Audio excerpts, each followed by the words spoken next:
비트코인부터 알트코인들까지 처참하게 무너지고 있는 상황입니다.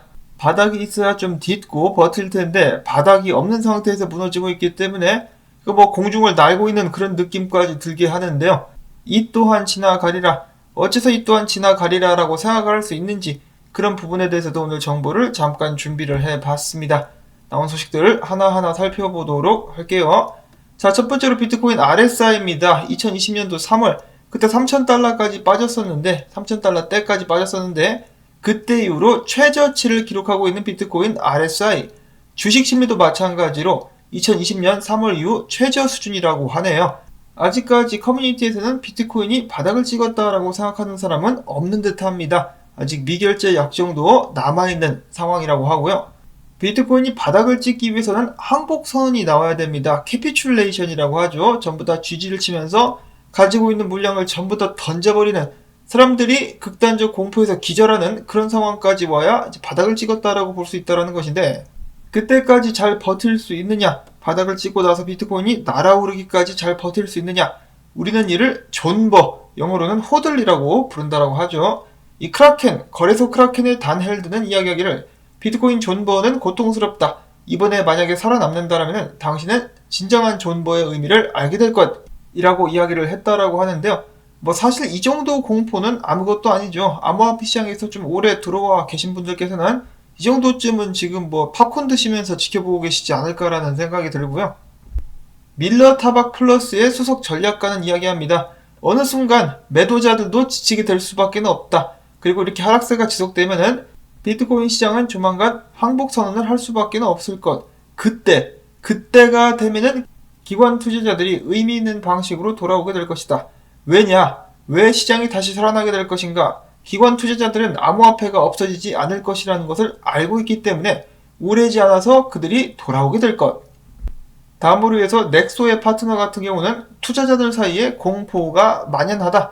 그리고 아마도 내가 봤을 때는 3만 달러 근처가 바닥일 것이다. 적어도 중기적으로는 그렇다. 거기서부터 우리는 훌륭한 상승세를 볼 수 있을 것이다 라고 이야기를 했습니다. 자, 정말로 3만 달러 근처가 바닥이 될 수 있을 것인가? 특히 3200달러대가 굉장히 중요한 역할을 할 수 있다고 하는데요. 왜냐? 마이크로 스트레러지가 보유한 12만 4천 개의 비트코인 평균 단가, 평단이 3200달러라고 합니다. 그와 동시에 저번 큰 조정 때 바닥이자 중요한 지지 구간이기도 합니다. 당연한 이야기겠지만은 이 지지선이 붕괴되면은 2만 달러를 향한 하락이 시작될 수도 있겠죠. 바네크 전략총괄은 이어서 이야기하기를 동시에 전례 없는 기관 자본들이 대기 중인데 많은 기관이 10,000달러에서 60,000달러 사이의 랠리를 놓쳤다. 중앙은행들은 수조 달러를 발행했으며 랠리는 더욱더 과격하게 일어날 수 있다고 하면서 나중에 다시 한번 비트코인 붐이 살아날 것임을 확신하는 발언을 했습니다. 자, 그때가 언제쯤 다가오게 될 것인가? 자, 그리고 3200달러가 마이크로 스토리지의 평단가다. 그럼 이것을 깨트리면은 완전한 패닉을 한번 볼 수가 있겠죠. 그런 의미에서 3만 달러가 저는 깨지게 되지 않을까라는 생각도 한번 해보게 됩니다. 참고로 니콜라스 멀틴 분석가는 3만 달러 정도, 그리고 데이비드 웨이브 같은 경우는 27,000달러도 테스트하게 될 수 있다라고 몇 달 전부터 이야기를 했었는데, 자, 과연 비트코인 바닥은 어디가 될 것인가? 이런 과정 속에서 3위 고래, 이번에 다시 한번 비트코인을 328개에 추매를 했다라고 하고요. 이에 질소냐 엘살바도르 나와가지고 410개의 비트코인을 평단 36,600달러에 매입을 했다라고 합니다. 자, 엘살바도르 지금 위태위태한데요. 많이 물렸어요. 조심해야 될 텐데. 그리고 지금 딱 분위기를 보아하니 다음 주쯤 해가지고 마이클 세일러가 나와가지고 마이크로 스트레러지가 다시 한번 비트코인 추매를 했다라고 밝히게 되지 않을까라는 생각이 듭니다. 다음으로 해서는 비트코인 분석들도 살펴보지 않을 수가 없겠습니다. 자, 첫 번째로 모스코브스키의 렉스 모스코브스키가 이야기하기를, 자, 비트코인 가격이 지금 계속해서 빠지고 있는데 비유동성 물량은 늘어나고 있다. 즉 장투로 전환되는 물량이 늘어가고 있다. 어찌 보면은 강제 존버를 시작하는 물량들이 늘어나고 있다라고 볼 수가 있겠고요. 다음으로는 렉트캐피탈 분석가 비트코인 월봉을 봤더니 이전 월봉 기준으로 지지선이 41,000달러였었는데 에그머니나 깨져버렸죠. 그래가지고 지금 월봉 지지선 같은 경우는 35,000달러 구간인데 지금 그 아래로도 내려가고 있는 비트코인 월봉 지지가 다시 한번 박살나고 있는 안타까운 상황이 펼쳐지고 있는 가운데, 그래도 희망 회로를 한번 돌려볼까? 희망회로 돌려보려고 하고 있죠. 자, 이런 식으로 패턴이 이루어지게 된다면은 불행 중 다행히도 조만간에 한 3만 달러 근방에서 바닥을 찍고 여기서 반등하게 될 수 있지 않을까라고 이렇게 예측을 해보고 있는 분석가도 있었습니다. 다음 분석 같은 경우는 댄 크립토 트레이드라는 분석가의 분석인데요. 얼핏 보면은 희망회로처럼 보이죠. 근데 자세히 살펴보면은 희망회로가 아니라 비트코인이 과거 S&P 500 차트와 움직임이 비스무리하다. 그래서 이런 식으로 이제 바닥 찍고 올라가게 되지 않겠느냐라고 예측하고 있는 것인데요. 자세히 보시면은 바닥이 25,000달러 정도가 됩니다. 거기까지 떨어진다라는 것인데요. 자, 이것을 희망회로라고 부를 수 있을 것인가? 그래도 좋게 끝나니까 희망회로라고 봐야 되겠죠. 다른 각도에서 보면은 이런 모습입니다. 왼쪽이 S&P 500 그리고 오른쪽이 비트코인인데 과연 비트코인은 다시 한번 기적을 이뤄낼 수 있을까요? 자, 근데 문제는 이런 식으로 상승하려면은 이 말 그대로 이 차트에 나와 있는 S&P 500 등 미국 증시가 반등을 같이 해줘야 비트코인도 올라갈 수가 있겠죠. 만약에 미국 증시가 계속해서 떨어지면은 비트코인 혼자 단독으로 디커플링 돼가지고 상승하는 것은 지금 상황으로서는 굉장히 힘들어 보입니다. 미국 증시가 어디까지 빠지게 될지는 모르겠지만 일단 중요 가격 구간대라고 볼 수 있는 3200달러 그리고 28000달러까지도 염두에 두고 상황을 지켜볼 수밖에 없을 것 같습니다. 근데 반대로 미국 증시가 만약에 회복을 시작한다 그러면은 비트코인도 회복을 기대해 볼 수는 있겠죠. 일단은 굉장히 안절부절한 상황이 지속이 되고 있습니다. 자, 비트코인 뿐만 아니라 다른 알트코인들도 많이 녹고 있는데요.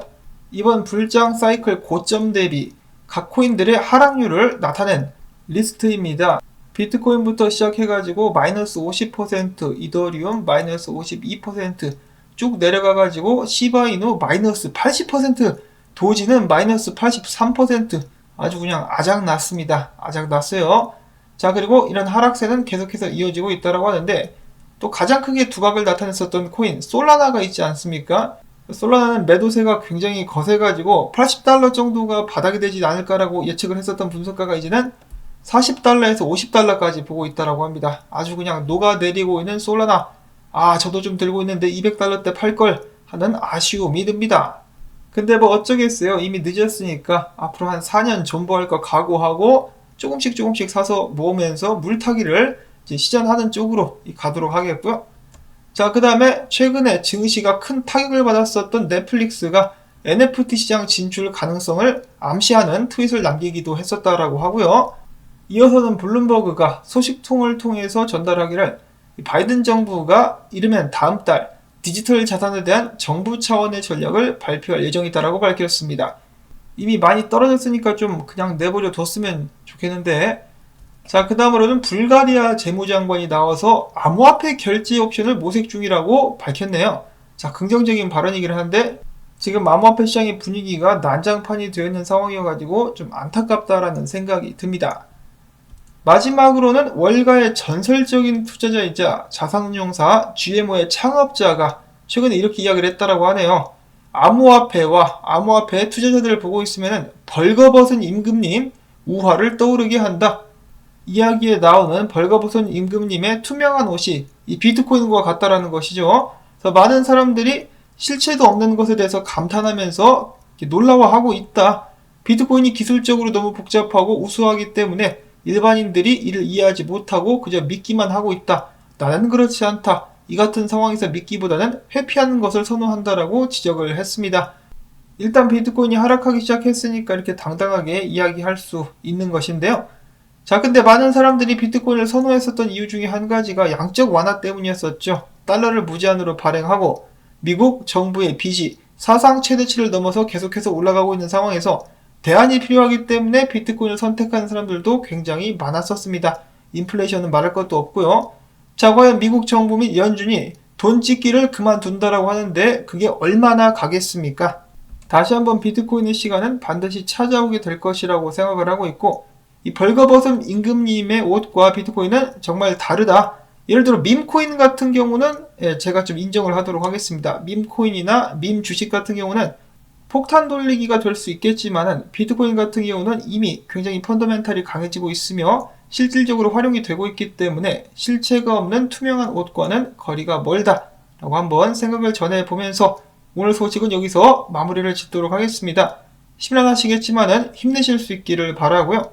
이럴 때일수록 멘탈 관리 그리고 건강 관리에 힘쓰실 수 있기를 바라면서 저도 뭐 어쩔 수 없이 드리는 말씀이지만 오늘도 토마토밭에 물주기 부탁을 드립니다. 일단 제 채널도 생존을 해야 되기 때문에 광고 영상 재생 및 좋아요 부탁을 드리면서 저는 다음에 새로운 소식 가지고 인사를 드리도록 하겠습니다. 안녕히 계십시오.